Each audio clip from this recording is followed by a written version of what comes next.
श्रोतेहो नमस्कार. श्रोतेहो, आज आपल्या भेटीला आलेले आहेत श्रीरामपूरचे सुप्रसिद्ध कलाकार, चित्रकार भरतकुमार उदावंत. सगळे श्रीरामपूरकर त्यांना प्रेमाने गुरु असं म्हणतात. अनेकांच्या आयुष्यामध्ये त्यांनी मोठं योगदान दिलेलं आहे. असे गुरु आज आपल्या समवेत आहेत. नमस्कार. नमस्कार. एकंदरीतच आज आपल्याला गुरूंनी जे काय जनजागृतीचं काम कोरोनाच्या बाबतीत केलेलं आहे त्याविषयी आपण जाणून घेणार आहोत. आणि सगळ्यात सुरुवातीला मला विचारायचंय की तुमची ही जी चित्रकलेची आवड जी आहे ही कुठल्या वयापासून सुरू झाली? प्रथम मी 7 वर्षाचा असताना त्यावेळेस मला वाटलं चित्रकलेतून काही शिक्षकांनी बघितलं किंवा मी जिथं राहत होतो त्या शेजारच्या लोकांनी बघितलं तर त्यांना ते चित्र माझे पाटीवर केलेले आवडायचे. आणि त्यावेळेसच ते म्हटले का भरत तू मोठेपणी चित्रकार होशील, असं त्यांना त्यावेळेसच जाणवलं. म्हणजे सुरुवातीला तुम्ही जे काय पाटीवर चित्र वगैरे काढायचे ते चित्र काढून आजूबाजूच्या लोकांना ही जाणीव झाली की हा मुलगा मोठेपणी चित्रकार होऊ शकतो. आणि जर एकंदरीत आज आपण जर परिस्थिती बघितली तर आजचा असलेला चित्रकलेतला वाव, त्या कलाकारीतला वाव, आणि त्यावेळेस तुम्ही मोठे झाल्यानंतर चित्रकार व्हायचं ही गोष्ट ठरल्यानंतर त्यावेळेस तुमचा असलेला वाव, तर हे कसं, त्यावेळेस काय वाव होता तुम्हाला? ज्यावेळेस मी 10वी झाल्यानंतर मला वाटलं जी वडिलांची व्यसनाधीनता आणि मी करीत असलेलं साईनबोर्डचे कामं एक व्यवसाय म्हणून मी त्याकडे बघितलं आणि माझी नोकरी सांभाळून मला काही करता येईल का. मग अलीकडच्या काळात हा मोठा संघर्ष झाला. संघर्षाच्या माध्यमातून मला काही सहकारी मित्र मिळाले. त्यापैकी एक शिष्य म्हणजे रवी भागवत. तर रवी भागवतांनी आम्ही दोघांनी मिळून व्यसनमुक्तीवरती म्हणा, स्त्रीभ्रूण हत्या, वृक्षारोपण किंवा इतर जे सामाजिक महिला अत्याचार इतर जे काही विषय आहेत त्यामध्ये व्यंगचित्रातून आम्ही हात घातला. आणि रस्त्यावर उतरून जे काही वंचित घटक आहेत, दवाखान्याकरता त्यांना आर्थिक चणचण आहे अशा लोकांकरता जे काही वर्तमानपत्रातून वाचलं आणि ते वर्तमानपत्रात वाचल्यानंतर श्रीरामपूर येथील आमचे काही जो काही श्रीरामपूर प्रेस क्लब आहे त्यांच्या माध्यमातून सगळे जे आमचे पत्रकार मित्र जे सहकारी ते एकत्र आले आणि त्यांनी आम्हाला पाठबळ दिल्यानंतर आम्ही श्रीरामपूर आणि नगर जिल्ह्यात विविध ठिकाणी जे काही पैसे मिळाले ते 100% रक्कम देण्याचा प्रयत्न केला. 100% रक्कम आपण त्या परिवाराला दिली आणि एक सामाजिक काम तुमच्या माध्यमातून झालं. तुम्ही सुरुवातीला चित्रकारितेचं काम केलं आणि जे काय पेंटिंगचं काम केलं त्यामध्ये बऱ्यापैकी तुम्ही तुमच्या स्वतःची नोकरीही सांभाळलेली आहे, चित्रकलाही सांभाळलेली आहे. त्यामुळे अगदी 100% आपण चित्रकलेवरच उदरनिर्वाह होता असं म्हणता येणार नाही, पण चित्रकलेच्या माध्यमातून खूप वैयक्तिक कामही झाली, त्यासोबतच सामाजिक जनजागृतीची कामं सुद्धा तुमच्या माध्यमातून झाली. तुमच्या माध्यमातून जे शिष्य तुम्ही म्हणालात त्यामध्ये एक रवी भागवत होते. स्वतःच्या एक ओळखीचा ठसा त्यांनी कमावलेला आहे. एकंदरीत सामाजिक कामाच्या बाबतीत जर तुमच्या बाबतीत बोलायचं झालं तर तुम्ही व्यसनमुक्तीच्या बाबतीत सुद्धा काम केलेलं आहे मोठ्या प्रमाणात. तर ते काम कशा पद्धतीने केलं याविषयी आपल्या श्रोत्यांना सांगा. प्रथमतः व्यसनमुक्तीचं काम करत असताना मला वाटलं आपण लोकांना तर काही औषध वगैरे देऊ शकत नाही, पण आपल्याला मेंटली कसे फिट राहतील लोक, त्याकरता भित्तीचित्राच्या मार्गातून एक त्याला वात्रटिका, समर्पक अशा वात्रटिका आणि व्यंगचित्र या माध्यमातून शेकडो चित्र निर्माण केलेत. आणि मग ज्या ठिकाणी गर्दीचे ठिकाणं असतील का जेणेकरून प्रबोधन होईल अशा ठिकाणी त्या भित्तीचित्रांचं आम्ही प्रदर्शन मग ते गावातल्या गाव पातळीवरती किंवा तालुका पातळी, शहर पातळीवरती शाळा असतील त्या ठिकाणी आपण प्रदर्शनं भरवलीत. आणि जे काही विद्यार्थी आहेत त्या विद्यार्थ्यांना आम्ही देण्याचा प्रयत्न केला. चांगल्या पद्धतीचं सामाजिक काम होतं. आपल्या माध्यमातून एक शिक्षण देता येतं, हे एक समाधान तुम्हाला आहे. व्यसनाच्या बाबतीतली जी जागरूकता आहे जी तुम्ही लोकांमध्ये घडवून आणली आणि सामाजिक कामं करत असताना आपल्या स्वतःचा उदरनिर्वाह, स्वतःचं कुटुंब, स्वतःची नोकरी यासोबतच स्वतःचं जे काही कलेला वाहिलेलं जीवन आहे, ज्या इतरच्या वेळी तुम्ही काम केलं त्यावर, त्या माध्यमातून तुम्ही एक तुमची ओळख आज निर्माण केलेली. श्रीरामपूर असेल किंवा तुम्ही सध्या नेवासा या ठिकाणी राहता तर तिथली ओळख असेल.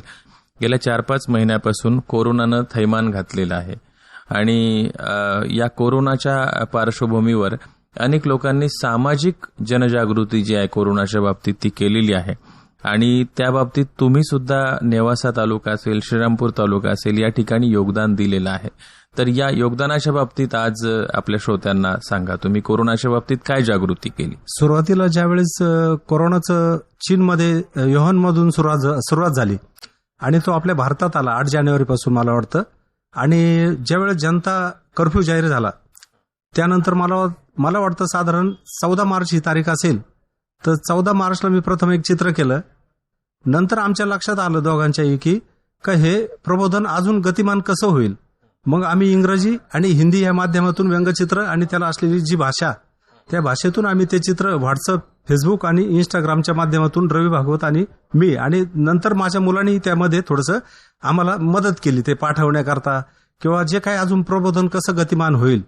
तर त्या माध्यमात मग चित्र, त्याला असणाऱ्या समर्पक वात्रटिका, कविता आणि जे काही स्लोगन म्हणा आणि शासन स्तर जेवढे काही म्हणजे काही त्याचा उपयोग करून घेईल तर मला अजून कसं लोकांच्या जवळ जाता येईल त्या दृष्टीने मी चांगल्या प्रकारचं काम करण्याचा प्रयत्न केला.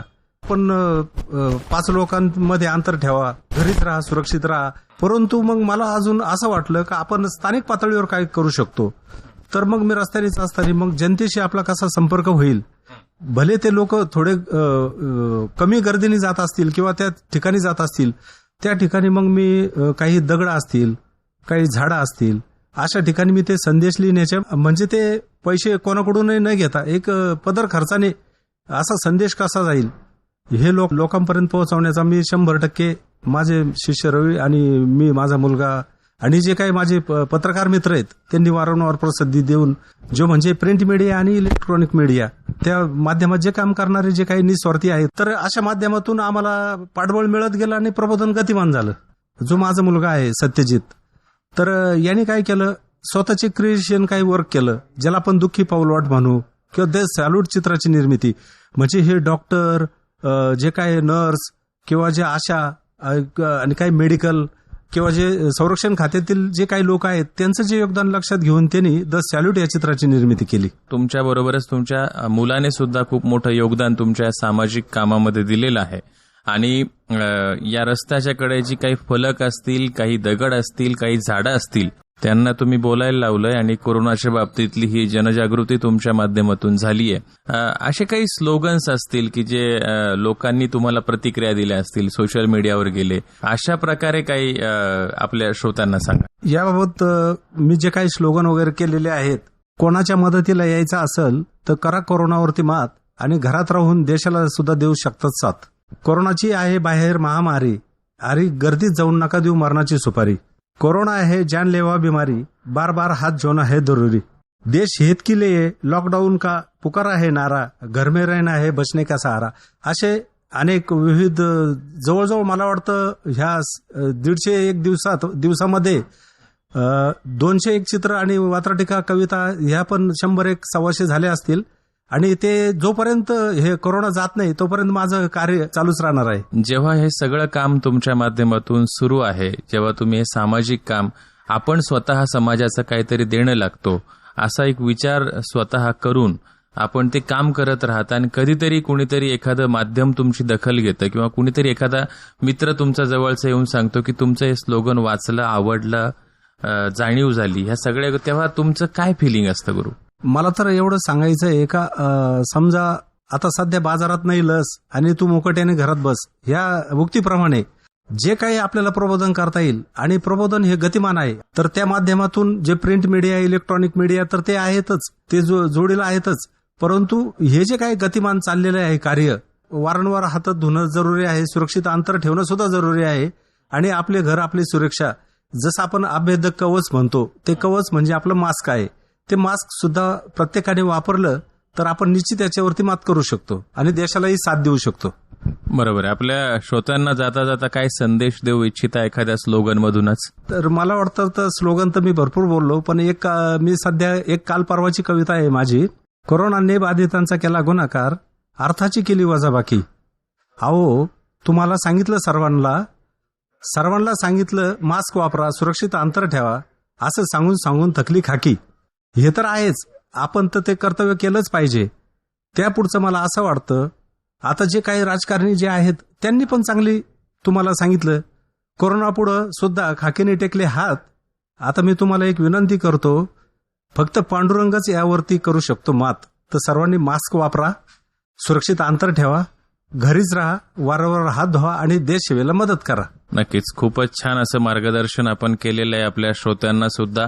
तुम्ही एक समाजाचं काहीतरी देणं लागतं म्हणून तुम्ही सामाजिक जागृती तुम्ही केलेली आहे आणि तुमच्या माध्यमातून हा संदेश जातो आहे आपल्या सगळ्या श्रोत्यांना की आपण प्रत्येकानं घरीच राहायचंय, सुरक्षित राहायचंय, आपलं काही जे काही काम असेल ते घरून करायचंय, गरजेचं असेल तरच आपल्याला बाहेर पडायचंय. आज तुम्ही हे जे काही मार्गदर्शन केलेलं आहे, कोरोनाच्या बाबतीतली जी काय जागृती केली आहे श्रोते हो, त्या जागृतीविषयी आज आपण भरतकुमार उदावंत यांच्याशी बोललेलो आहोत, जे चित्रकार आहेत. चित्रकारितेच्या माध्यमातून, आपल्या विविध स्लोगनच्या माध्यमातून, कवितेच्या माध्यमातून त्यांनी कोरोनाच्या बाबतीतली जनजागृती केलेली आहे. आज तुम्ही आमच्याशी बोलला आकाशवाणी अहमदनगरच्या सर्व श्रोत्यांच्या वतीनं आणि आकाशवाणी अहमदनगरच्या